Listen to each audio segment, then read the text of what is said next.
राम राम।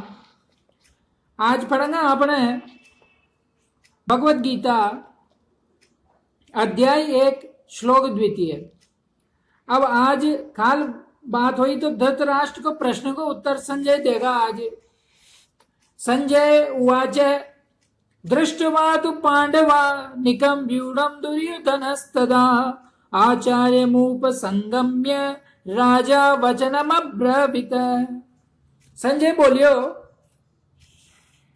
कि उस समय वज्र व्यूह में खड़ी हुई पांडव सेना देख द्रोणाचार्य के पास जा रहे राजा दुर्योधन ने वचन बोलियो। तो यह बात हो रही कि तदा मतलब उस समय कैसा समय कि जिस समय दो ही सेना युद्ध के लिए खड़ी हुई उस समय की बात संजय यहाँ तथा पदु खेबू जा रही हो के कारण कि धृतराष्ट्र को प्रश्न है कि युद्ध की इच्छा वाला महाराज पांडु का पुत्र न कहीं करियो। तो ये विषय सुनने के लिए यह तदा बात करियो। संजय जी दृष्टवा पांडवा निकम व्यूढ़म, पांडवा की वज्र व्यूसु खड़ी सेनाएं देखबा को तात्पर्य है कि पांडवा की सेना बड़ी सही 60 तरीकों डंग ढांगू खड़ी ही और एक ही भाव खड़ी ही। खेबा को मतलब है वहां का सैनिका में दो भाव नहीं आ, मतभेद नहीं आ। मतभेद कहे हुए बात यहां के देखो कौरव की सेना में मतभेद आ कशा के दुर्योधन दुशासन ये तो छरिया के भाई युद्ध होवे, पर भीष्म द्रोण विकर्ण ये छरिया के युद्ध नहीं होवे का यही नियम है कि जहां आपस में मतभेद होगा वहां प्रभाव नहीं रह पावे।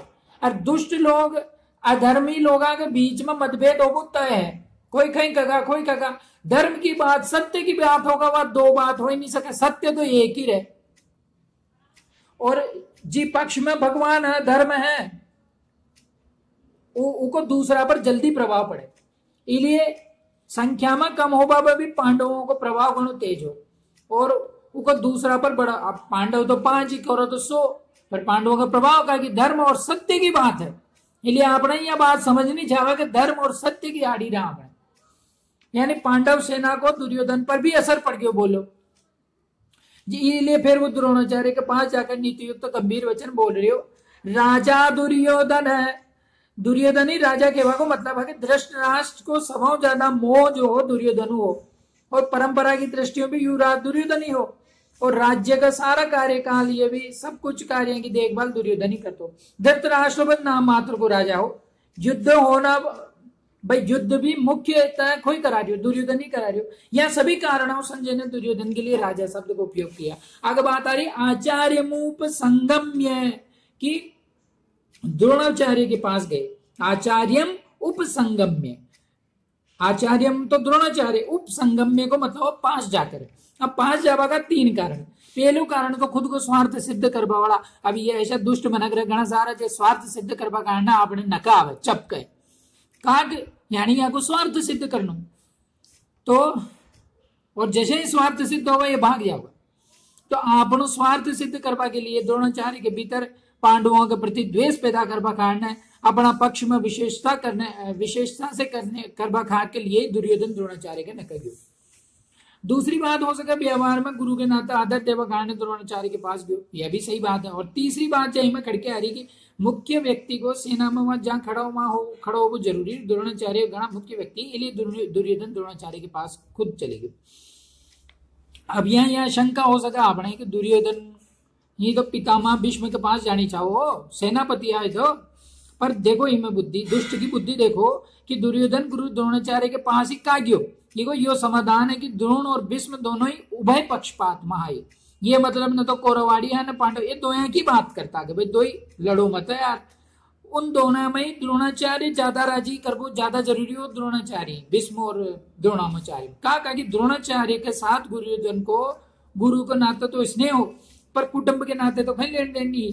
और अर्जुन पर द्रोणाचार्य की तो विशेष कृपा ही अतः वाणी द्रोणाचार्य राजी करवा कारण है दुर्योधन वहां का नक गयो। व्यवहार में भी आपने देख लो आजकल आसपास का मन है जहाँ के साथ स्नेह को नहीं, प्रेम को नहीं, रिश्तों को नहीं, वहां का नकल ज्यादा जावे का कि स्वार्थ सिद्ध करना तो यानी राजी करबो ज्यादा जरूरी। तो वाणी ज्यादा आदर देर ज्यादा राजी करे जो दूर का मन है खुद को काम खाड़नो अदरक और काम खड़ी और फचे वे साथ नहीं देगा। इसलिए आपने ये समझ लो कि कोई टाइप को आदमी अगर ये टाइप का मनक है तो वहां से दूरी बना के रखो कहा कि ये लोग जिधर यहाँ को स्वार्थ सिद्ध हो, आपने यहाँ के चक्कर में फंस जाऊंगा और खट जाऊंगा, तो इसलिए आपने संभल के चाल पकड़ना जरूरी।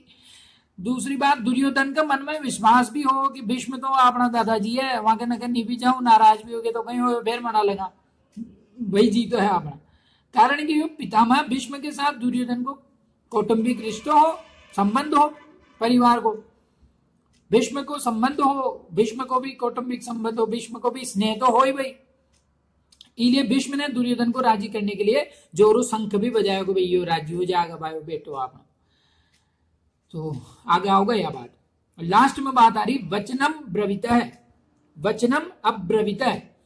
अब अब्रवीत में ही सब बात हो जावे पर वचनम आ जाए, पर यहाँ खेरिया को मतलब है कि दुर्योधन ने नीतियुक्त गंभीर वचन बोले और द्रोणाचार्य के मन में पांडवों के प्रति द्वेष पैदा हो जाए, इले बोले और ये हमारे पक्ष में रहता हुआ भी ठीक तरह युद्ध करे ताकि हमारी जीत हो जाए, हमारो सिद्ध स्वार्थ सिद्ध हो जाए। इसलिए आपने विशेष रूप से इनमें सीखवा की बात यह मिल रही कि जहां मन कहीं स्वार्थ सिद्ध करनो रहे वे आपके पास आके भड़काऊगा, पर आपने भड़कनो को नहीं, आपने सत्य और धर्म की बात हमेशा करनी चाहे। और यो अध्याय 1 श्लोक 2 यहाँ समाप्त हो रही हो। जय श्री राधा कृष्ण, धन्यवाद, राम राम सा।